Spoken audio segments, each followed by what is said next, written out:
Fine face. Good face. Fine face. Good face. Fine face. Fine face. And it gets your face like warmed up. Super serious. Where nothing fun or funny ever happens. This is a super serious thing. I don't even like dogs. Super serious. Hello, everybody, and welcome back to another episode of Super Serious Dog Podcast, hosted by myself, Misha Bielitsky, and my co-host, Courtney Cuellar. That's me. Her. Yep.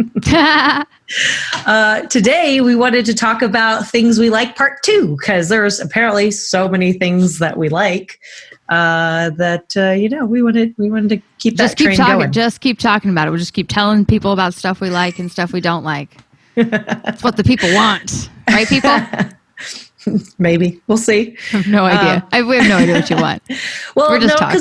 Because clients always ask us, like, what treats do you recommend? Or what, even though there's billions of dog treats out there.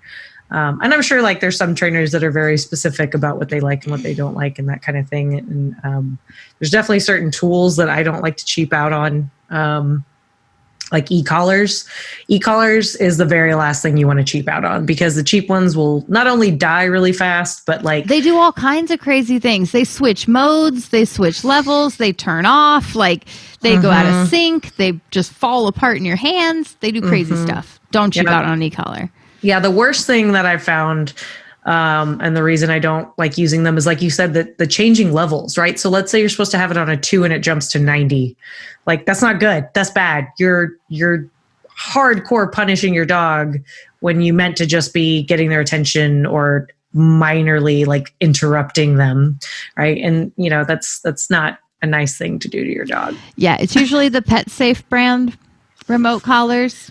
Yeah. Like don't get those. If it's less than $100, you don't want it. Yeah. Okay. I'd say honestly, if it's less than like 150, but I know like many educators sometimes go on sale. Right. Well, yeah, I guess like I have a dealer discount, so they're not that expensive. Right. But don't cheap out on that. So that's one thing we like. We like Mini Educator. Yes. E-collar Technologies makes a whole range of e-collars, and I really like those. I also have heard really good things about Dogtra. I don't use them as frequently because they're more expensive. That's a sport dog. Oh, that's right. This is sport dog. I know stuff. I swear. I can read. I promise. Yeah. So I used to use sport dog often, and I've actually moved away from it because unless you get that one specific collar from that one specific company, in my opinion, they don't go low enough. A lot of dogs I've seen, even the lowest level is just like a bit too much. And I like to be able to go below that. With the way I train e-collars, like I want to go to where the dog barely notices it. And I want to talk at that level first. And then I want to talk about when I have to raise my voice, but I don't come in yelling. I try not to. They actually changed it to where it's not just through a specific distributor. Like that is one of the perks, right? If you are a distributor of them, that you get the whole gamut. But you can actually just go to their website and see which one does start out lower. Like they call it like puppy mode versus like normal mode or whatever. Okay. Most collars that like most sport dogs you buy from like Academy or something, or what's Bass Pro Shop and that kind of stuff will start at like normal mode, which is a few levels higher, which is what Courtney's talking about. Yeah, I guess that's what the typical person does is they go to the store and they see it on the shelf and they think this is a good idea and they just buy it and they're like, oh, I don't know how to use it. Which if you do buy a collar and you don't assume you know how to use it just because you read the book, talk to a trainer. Yeah, definitely watch a lot of videos like before you use it. Yeah, Larry Crone, Larry LARRYKROHN Crone. He has a really good book. I can't remember the title of it off the top of my head. It's something really simple, like how to train with e-collars or something like that. It's super obvious when you see the title. Just look him up, look up his book. It's really, really good. I love the way he trains with e-collars. He's also just like a really nice, down-to-earth guy. And I like his video format of him just like BSing in his car and talking about dogs and stuff. But I do like one thing about the sport dog and just other e-collars like it is that it has, instead of a digital readout, it has like an analog dial. So you click into levels. And I really like that just because like then I know for sure what level I'm on. Like you'll get that fine-tuned sensitivity eventually with the digital ones, but like it's kind of tricky at first. And sometimes when you're trying to teach a person how to use an e-collar and how to teach their dog how to sit and dispense treats and hold the leash and all this, it's like the more fine-tuned things that they have to get good at, something's going to suffer somewhere. Right. That sort of thing. So obviously as a teacher, it's part of our job to like help parse that and make it as digestible, but it doesn't always work out that way. Are there any other ones that you like? E-collars? Yeah. No, those are the ones I stick with. There's some off-brand bark collars that work well. Usually if someone's like just asking me about a bark collar, we're going to talk about other issues. Right. We may end up on just a bark collar, but we're going to talk about other stuff first. So yeah. You don't want to just slap something on a dog and say, I hope this fixes it. Right, because there's likely a reason, and we need to understand the reason. And if it's just because the dog feels like barking because they love the sound of their own voice, then we might just put a bark collar on it. But if there's an insecurity or a problem there, we need to work on the problem.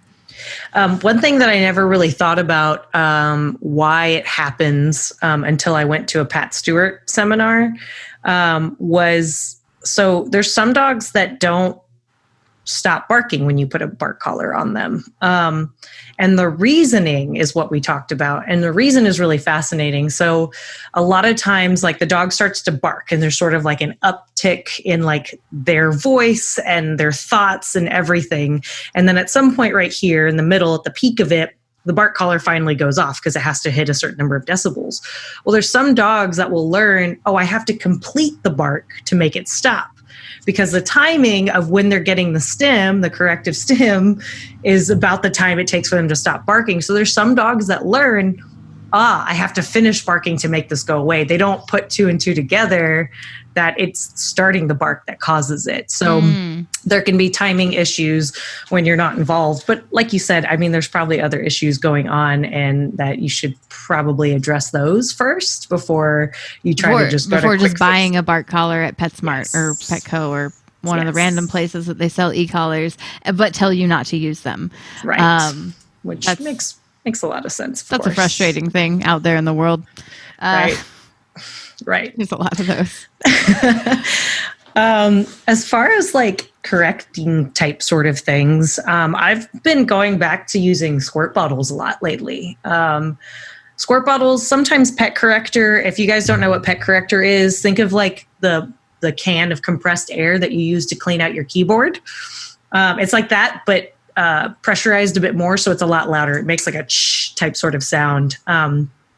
Pet corrector can be kind of nice for like, like if you have, maybe you're trying to break up an argument between two dogs. And I specifically didn't say fight, because an argument is different from a fight. Pet corrector is not going to stop a true fight. A squirt bottle is not going to stop a true fight. No. It's going to stop an argument. Yeah. It'll stop side-eyeing or like barring, or just being a jerk to each other. Like it can help with those things for sure.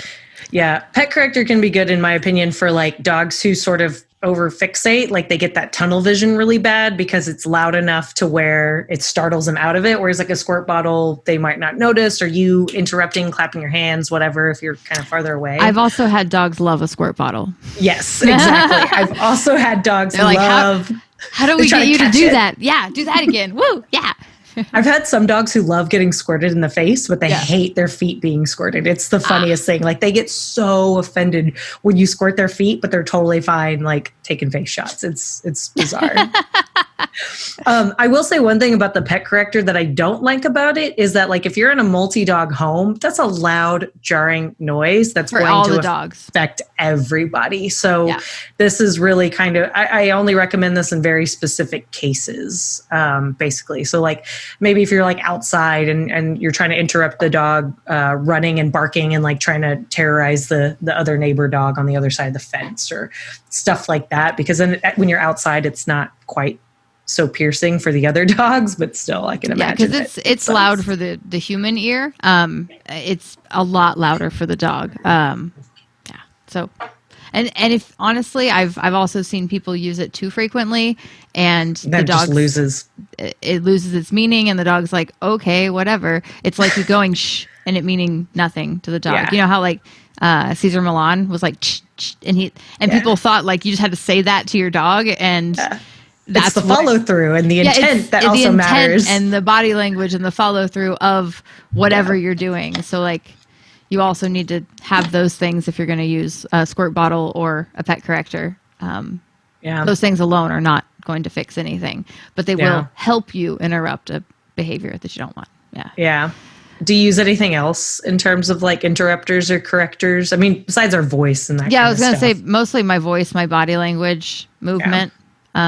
If you move quickly, and intently, and with intent at an animal, like they're going to notice, no matter what they're doing. If they don't notice, well, you need to work on your intent. Honestly, that's what it is. Look into the Canine Human Relationship Institute and go spend 9 days with a husky and figure yourself out. Because that is what taught me a lot about using intent, you know, because that's a whole other experience. We can talk about that another time, but look it up. It's fun. I know you use prong collars too sometimes. I do use prong collars. I use them quite frequently, but I specifically use Hermspringer, which is not sold in stores. Well, maybe some stores. I have not found a store that sells it. Do not get one from PetSmart. Just do don't. not get one of the pinch collars from PetSmart. I can tell you a million reasons why not. Overall, they're crap. They're crap. And I also typically use the 2.25 millimeter. I think that's what it is. It's the smallest size prong they make on most dogs. Unless the dog is like 90 pounds or over, then I'm going to use a size up. But I use that small one on almost everybody because it just gives clearer communication when I need it. I do not use Star Mark collars. I know you don't like that plastic one. I do not like that plastic. I do not trust it. I don't think it has much effect. I think you're just as well off using a martingale if you want to go that route, you know? I had some experience with those when I worked at APA because we pretty much use like the whole gamut of things. And there were definitely a couple of instances where like I found the plastic one to be better on some dogs for whatever reason. But we were also like in like a trying out like everything, right? So it was like, okay, well, the Geneleader didn't work. So let's try, a prong or a plastic one. But it seemed to be kind of like a tier, like the plastic one was tried first and then the metal one. But I can't tell you how many times like the plastic one like would get mud stuck in like the little, where the little tiny post clicks into the other piece of it. So that would make it less secure, or like that plastic piece would break off. I've heard stories of them just flying apart when a dog pulls. Yeah. And I never had that happen unless they were pretty beaten up, but that was so long ago. And sometimes manufacturing stuff changes and all that kind of stuff. So right. I'd rather just go. If someone is a big advocate of them and wants to teach me all of the amazing things about them and show me them working on like long-haired dogs and stuff, I am more than willing to watch and learn. But as of right now, I'm not sold on it. I don't like it. You know what that reminds me? One thing we used to talk shit about all the time. Yeah, I knew this was coming.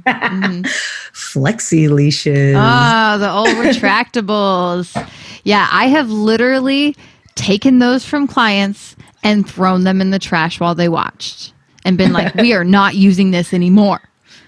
No more. Yeah. Like, I have been mean about it. Yeah. I have seen people with their dogs on them and assumed things about them. And last year I bought my first Flexi Lead. And now you use them. And now I use it and I love it. And I tell other people to use it. I am open to change. I'm very open-minded.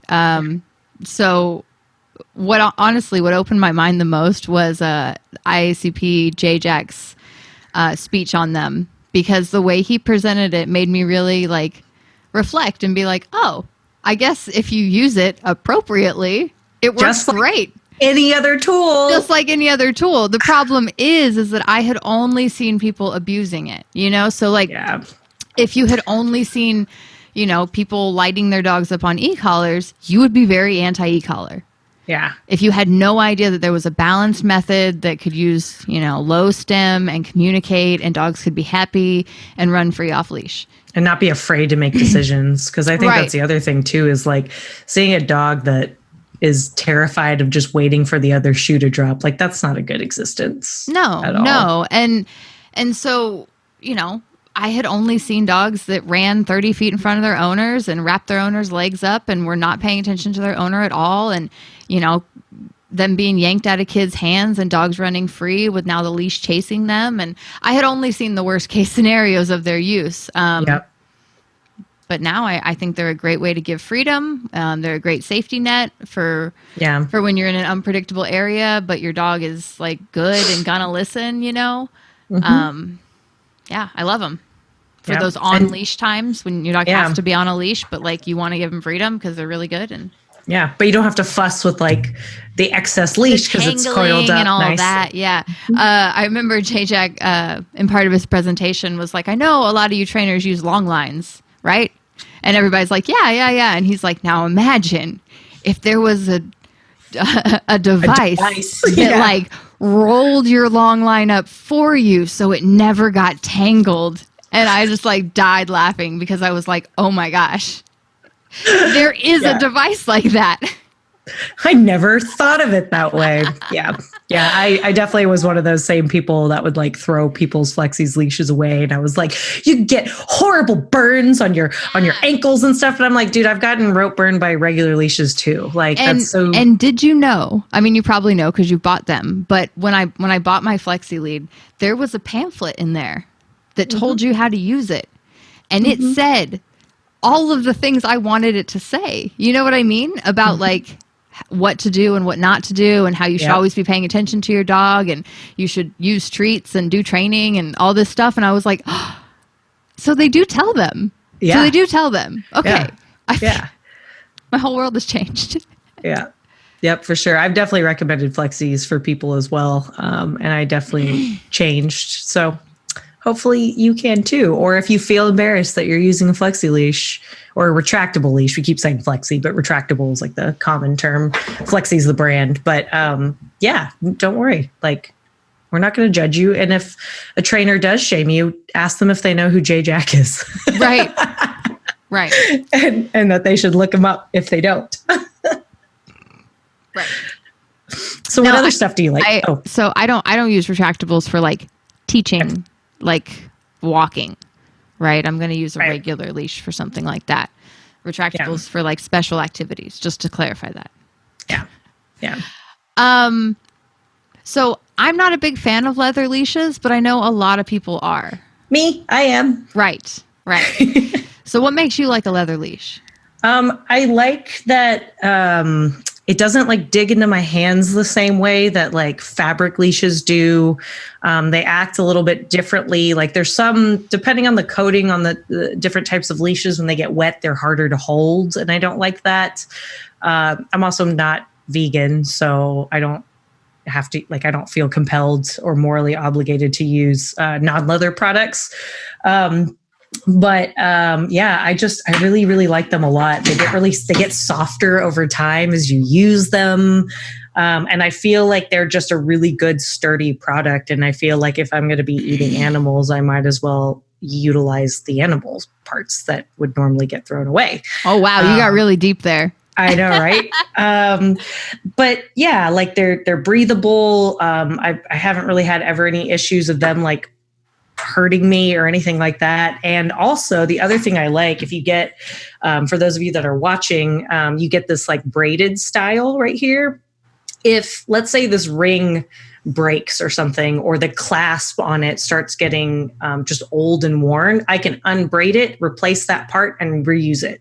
So once one small part of the leash breaks, like I don't have to get rid of the whole leash, Right. Which is a much better investment. Jason Vasconi also actually showed me how to rebraid, and I haven't practiced in a long time, so I totally forgot how to do that. I just need to like sit down and play with it.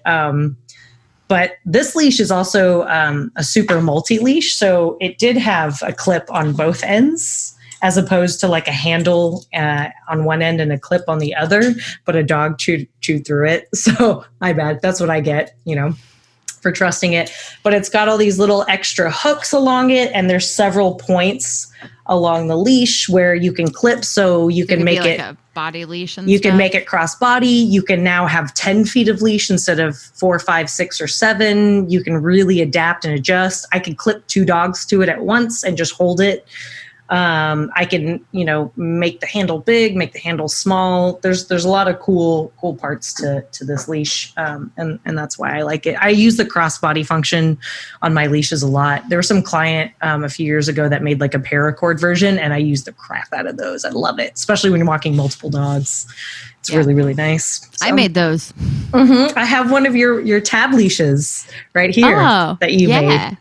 Tab leashes are awesome. Yeah. And you want to tell everybody why tab leashes are awesome? Because you can grab them. Because because they're short and they don't get stepped on, but you can hold on to a dog when you need to, but give them freedom. But technically they're on a leash, but Yep. So tab leashes are like about a foot long usually. Sometimes they're a handle. Sometimes it's just like literally a piece of material that's like braided or something, right, for extra grippy purposes. And like she said, it's really nice because dogs don't step on it. So there's a lot of times where like around the house, people are like, ugh, do I have to like leave this leash on my dog? It gets tangled and wrapped around and all this other stuff. So like I recommend tab leashes for them to like quickly grab. There's a lot of dogs that are pretty like sensitive to their space being invaded too. Yeah. And why would someone need to grab the dog's leash as opposed to just push them, Misha? Or just tell them, or just, Well, because sometimes telling the dog isn't enough, especially if they're in the learning phase, right? Like you don't just repeat yourself get down, get off over and over again. Okay, I think a lot of people do, though.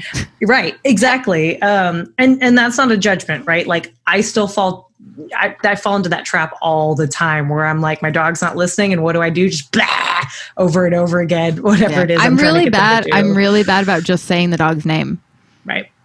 Well, you have a lot of dogs, and so like you've taught them sort of to be responsive to their name. Yeah, and the tone in which I'm saying your name means what you should be doing, and you need to know that. But there are some dogs that like are very like spatially sensitive. Maybe they're really sensitive around their neck because like if you think about it, like if I just went and grabbed your throat and I barely know you, even if I know Courtney really well. I was gonna say if you come grab my throat, I'm gonna be a little weirded out. Yeah. And we're friends. And like, even if I warned her ahead of time, like, hey, Courtney, I'm going to grab your throat. She'd be like, you're gonna what now? I don't know if that's a good idea. Right. So like, even if I was like grabbing, I might punch you. I don't know. Exactly. So like, there's a lot of value to having a drag leash or a tab leash on because you don't have to reach quite so close.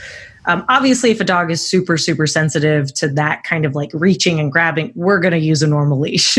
We're going to really respect that dog's space, but this might be a good intermediary step. Maybe once we've graduated and built enough trust. Or like a goofy puppy that gets the zoomies and starts bouncing around everywhere and is like, boom, boom, boom, all over the place. Just grab that leash and be like, whoa. Simmer down. And that's way better than grabbing the actual dog, grabbing the dog by the collar, or like his back leg or something. Because that's way more personal and invasive, and you may get a poor reaction from a hyped up dog who was previously having fun, and now he's like, get off me. Whereas if you grab the leash, the little tab leash, it's like, hey, you can give guidance from the neck there and just chill out a second. Crazy. Yeah, for sure. Yeah. Speaking of puppies and craziness and stuff, I have a bunch of chew toys that I really like a lot. Ooh, what you One of got? which is brand new to me that I just discovered. It's this. Here we go, talking about leather again. So Using the animal for the animal. right. Well, it kind of makes sense to use that for a carnivore. You know what I mean? Like It dogs does. I'm for it. It got So, deep, but I'm for it. I'm on board.